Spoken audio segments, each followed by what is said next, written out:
And now, it's time for What happened? What happened? What happened? What happened? What happened, Simoni?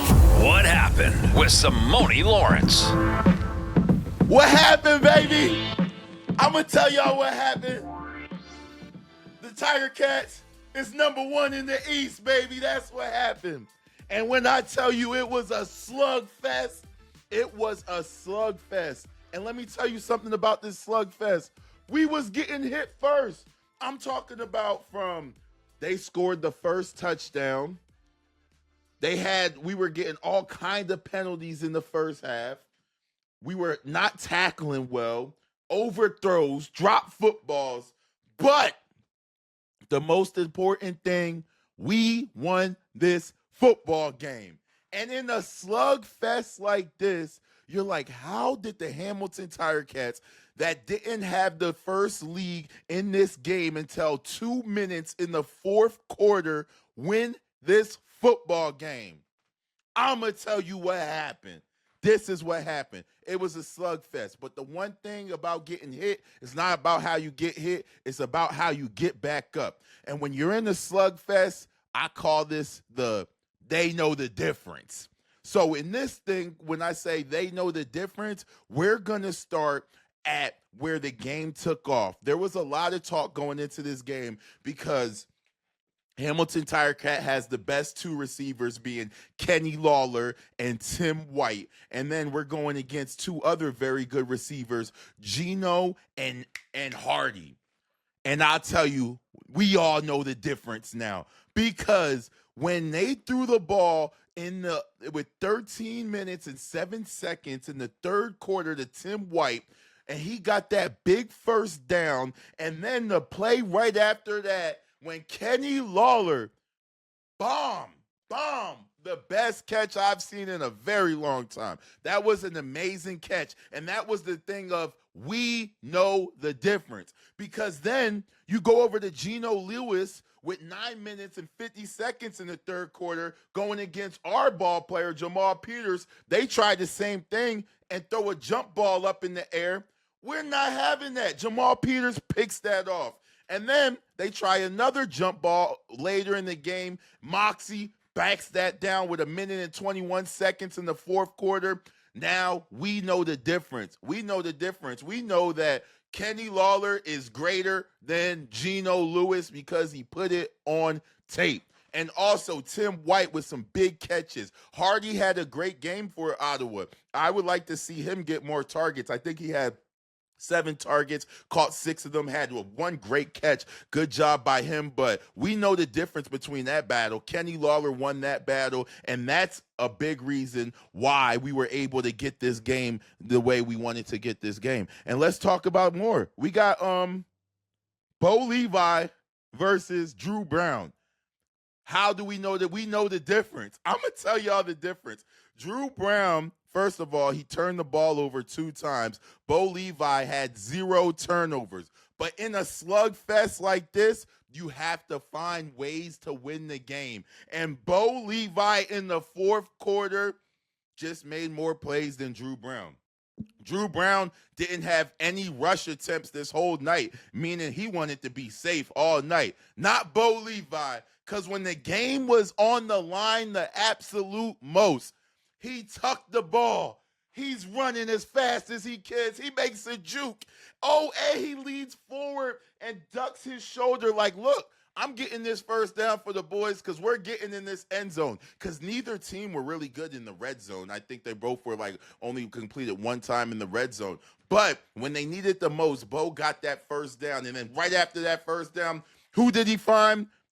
Kenny Lawler for the touchdown. Beautiful route concept. You know, in the defense, you always know you got to protect the corner and the flat. But then the guy that was telling everybody what to go protect, he forgot to sit on the most important person of the day, Kenny Lawler, right there for a Hamilton Tirecat touchdown. And that was the drive, baby. That's when I was like, okay, they know the difference. Bo Levi outbeat Dru Brown. Let's get to it.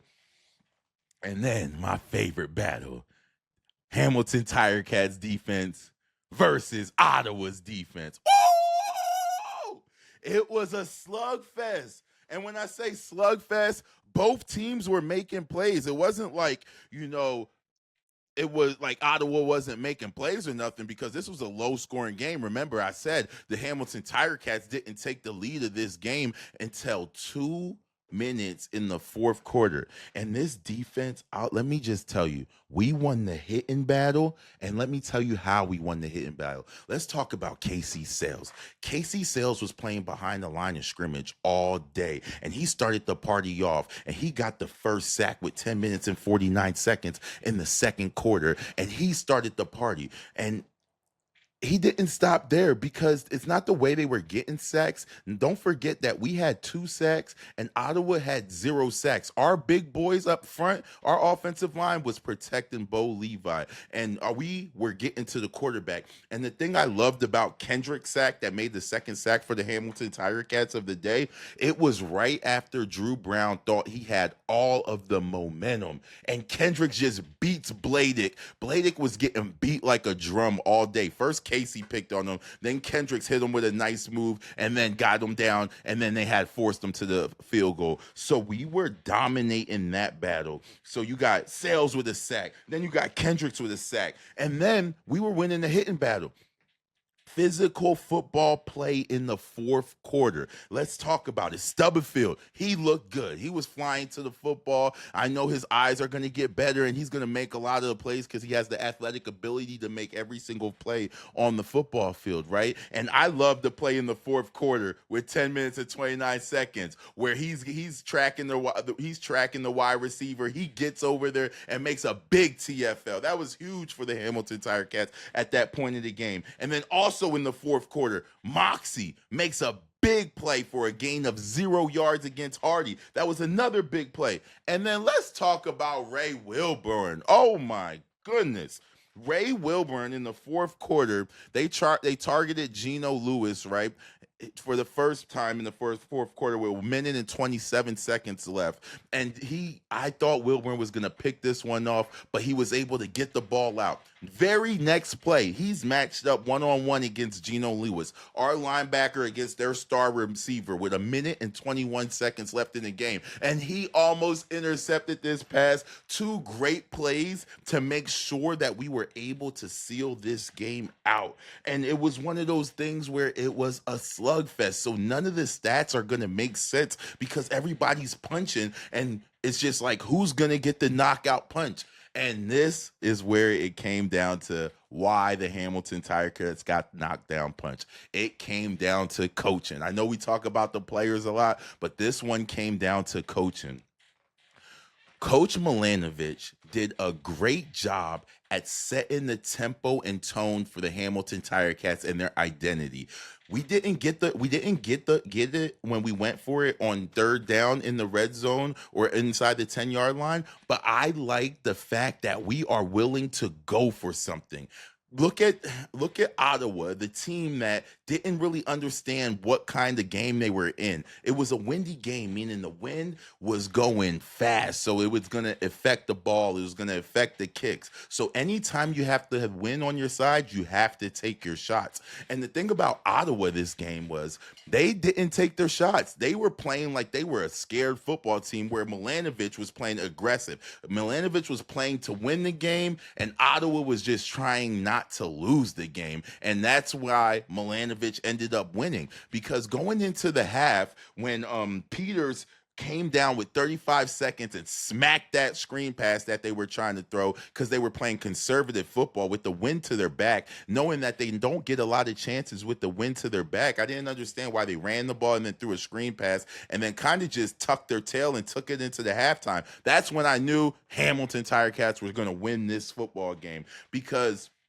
Coach Milanovic, he was taking his chances. He was making his plays. And then also when they went into halftime, Coach Milanovic, he got the boys right. We had 7 penalties in the first half. That's not how you win football games. But coming out of halftime, I don't know what was said, what was done, or what switch was turned. We had 0 penalties. So that coaching battle in the penalties and being more disciplined when it matters goes to the Hamilton Tiger Cats. Because you look at the You look at Ottawa's team, they were making all kind of mistakes. And it was mistakes like, why are you doing this? I was so confused. For example, they had the one play where the return that got called back because they blocked in the back, and he didn't even need to block them in the back. And that's just poor coaching, because there's three kind of blocks that you make on special teams. It's the block you make, it's the block you save, and the next level block. On this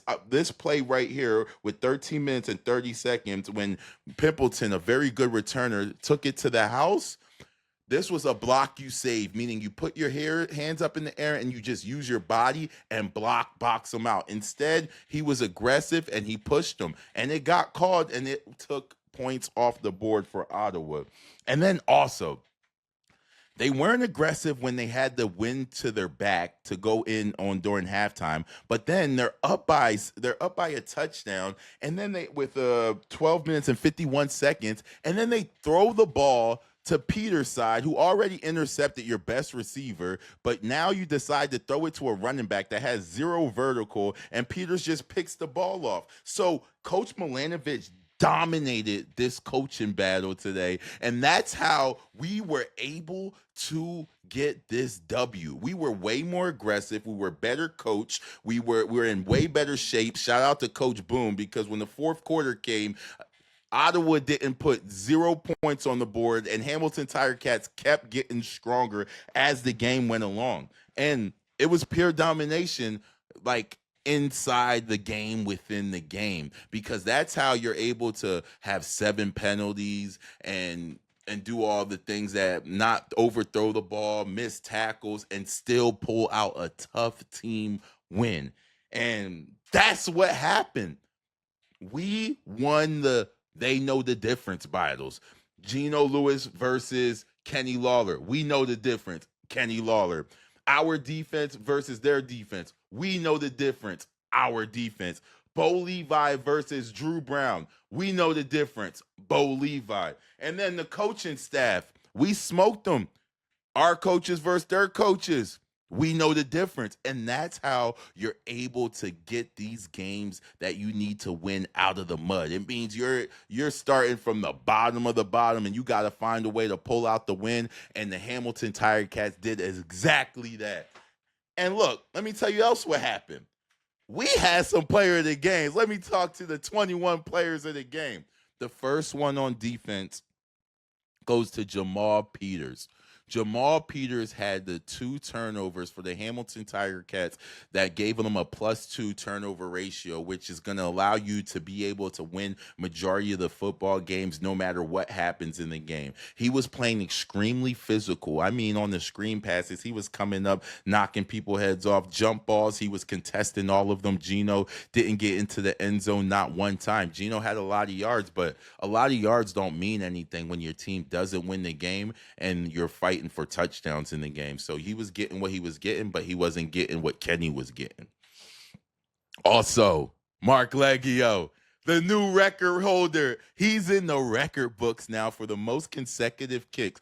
He finished the game with 27. He broke the record with 25. Luku Konjek used to have that record, but now it belongs to Mark Leggio. And then my unsung player of the game has to go to Ray Wilburn. Ray Wilburn had such a fluid game. If you look at the stat line, you're going to be like, what did he do? But the thing is, he was dropping in coverage and playing such a great job. He was always around the ball, cleaning up, getting on the pile. And, you know, tackles don't all the time see how productive somebody was. And at the will position, a lot of times they're in coverage. And you've seen them in coverage a lot, covering one of the best receivers in the league. Self-proclaimed, just joking, but he was locking them down. He stuck them on when the time mattered the most to lock them down. He also broke on a bunch of passes, had a great game. Oh, man. And then the offensive player of the game. That boy said, I'm going back to back. I don't care. I want another one. And on the 21 show, I don't care. If you play like Kenny Lawler played against Toronto, you getting player of the game. If you play like Kenny Lawler played against Ottawa, you getting player of the game. So congratulations to Kenny Lawler getting back-to-back player of the games. He had 6 receptions, 2 touchdowns, and a W. Most importantly, a W. And now on this week where we play Ottawa back-to-back, we're looking to see if Ottawa can make some adjustments and stuff. Our special teams, oh my. Let's talk about it. Pimpleton is a football player. He is a great football player. But at the end of the day, he didn't make all of his plays. And Wooden made all of his plays. When I say Wooden made all of his plays, he had returns that looked, oh man, I seen enough from Wooden where it's like, I need Wooden to get a package, like a Dembski package where he's getting some handoffs out of the backfield because he's that good. He's explosive enough to get some packages on offense to help this offensive move the ball down the field a little more as well too. Pimpleton had a big mistake, and what he did was he tried to field the ball without his body. He was just running, got lazy because he's playing offense and he's returning, and he dropped the ball, and our rookie jumped on it. Valentine, shout out to him. That was a big football play that led to the score as well. So we strictly dominated. Our playmakers made more plays than them when it mattered most in the fourth quarter. You know, the fourth quarter, Ottawa had 0 points. Hamilton Ticats had 10. And the W, and the boys were able to take a knee at the end of the game and now lead the East Division at number 1. And we have the tiebreaker over Montreal. Why? Because we beat Montreal. We beat Toronto. We beat Ottawa. And next week, we have Ottawa again. And I'll be right here to tell you what happened. Let's go! And now you know what happened with Simoni Lawrence.